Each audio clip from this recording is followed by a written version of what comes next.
Hi Mayans, and welcome back to my channel. For those of you who are new, I'm Melody Maia, and I talk about everything in my transgender lesbian life that you would really like to know about but are afraid to ask, because greater understanding makes the world a better place for all of us. So this week I had no idea what I wanted to do as a video.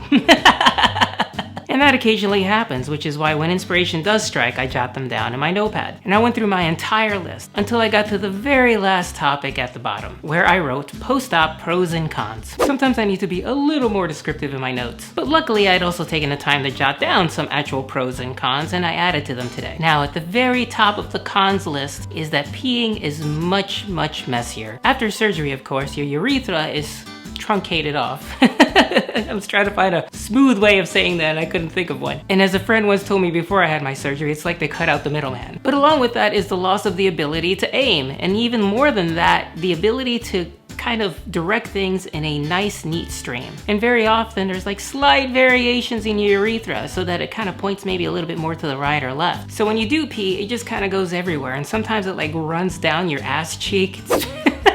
Can be really bad. So I've developed a technique where I shift my pelvis like a little bit forward in the bowl, and that kind of clears everything out, if that makes any sense, and it makes it tons easier to pee. Of course, the fact that I have to sit down is not that big a deal, except when you need to go to the bathroom and there's a long line for the ladies. No more urinals, no in and out anymore. And yes, I have seen women use the men's room in desperate situations, but that's hardly ideal, and those of you who have been in men's rooms understand that. I mean, yeah, ladies' rooms can be messy, and sometimes women hover, you know, where they don't actually sit down on the bowl and they just kind of pee from a slightly elevated position, and that can get things messy. But the average men's room's toilet and like the seat of it is just usually unbelievably gross. Also peeing related is that you have to wipe front to back. For those of you who don't know, of course, the fact that your urethra is that much shorter and essentially flush with the rest of your bits down there means that if you do wipe back to front, you're kind of shoving things up towards your urethra, and that can cause infections, specifically urinary tract infections, something you didn't have to worry about before surgery because your penis placed your urethra opening much further away. Alright, enough of the negatives for now, let's talk about a positive. And for me, one of the biggest ones is that I no longer have to worry about tucking. For those of you who don't know what tucking is, it is the process of taking your penis and kind of bending it back between the middle of your legs so that you don't have a visible bulge. And when you're wearing women's clothes, that can be very important because a lot of women's clothes are essentially made to reveal that entire area. Leggings, tight dresses, bathing suits. It's almost as if to reassure men that, hey, this person you're looking at and you're attracted to doesn't have a penis. And while tucking is a temporary solution, after a while it can cause pain. Not to mention there's always the danger of becoming untucked and what might happen because of that. I am so much happier right now that I don't have to worry about any of that. The worst thing that can happen to me now is camel toe. The next positive thing is something I've talked about a lot on this channel, but you know, it always bears repeating. And that's the fact that orgasms are that much better. I mean, they are unbelievable. Now there is a little bit of a con mixed in there, and that they also are a lot harder to achieve. I think the very first time I had an orgasm, it took me like an hour of just intense concentration. So yeah, you do have to be mentally into it, because if your mind wanders even a little bit, which can happen quite often actually, you can lose the mood, as they say, and the orgasm is just not gonna happen. But not being testosterone dominant means that doesn't bother you as much either. And as I was saying, the orgasms are just unbelievable. And I'm also now multi-orgasmic. I can actually have as many orgasms as I want as long as I keep going. And you would think that's great, but in practical terms, it means that I can only have like 1 or 2 or maybe 3 before I just like wipe myself out. It actually becomes physically too much. My brain just overloads. And I'll start shaking, and eventually I'll just kind of shake my hand off, so. But along those lines, when I'm not having sex with somebody else, when I'm masturbating, it just feels right now. I was speaking to somebody who left a comment on my video last week, and they were talking about, you know, the dysphoria of masturbating with a penis when you don't want a penis. I felt disgusted with myself as soon as I had the orgasm. It was like gooey stuff everywhere that I now had to wipe up. And that momentary relief I felt from my dysphoria right after I had my orgasm because of the flood of hormones dissipated so quickly that it really almost wasn't worth it. And now when I masturbate, it's a little bit like having a lot more colors in your palette to paint with. And with all those colors come a lot more possibilities. And none of them make me feel bad about myself when I'm done. All the jealousy I felt for my female partners in the past just went away. It feels like this is the way it was always supposed to be. And now I feel complete. Of course, with great power comes great responsibility.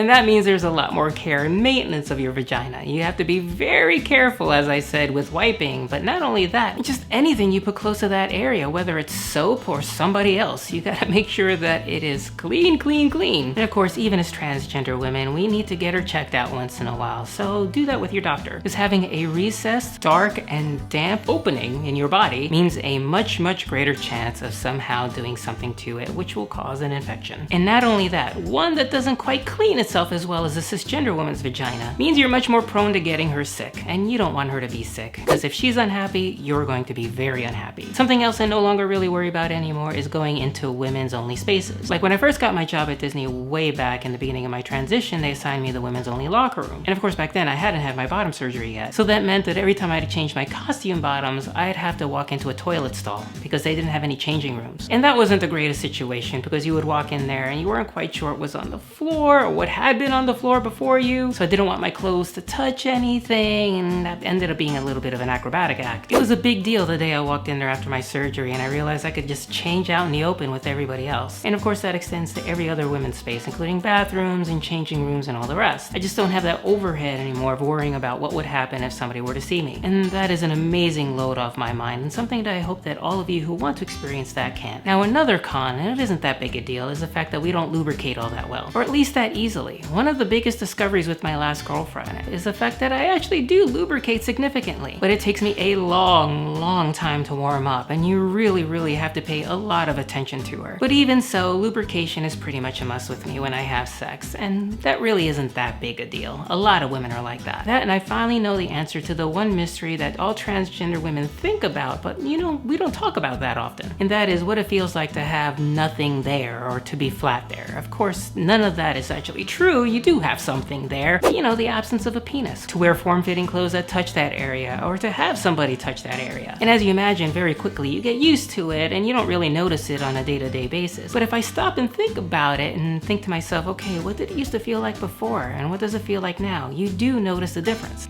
Kind of touching myself right now.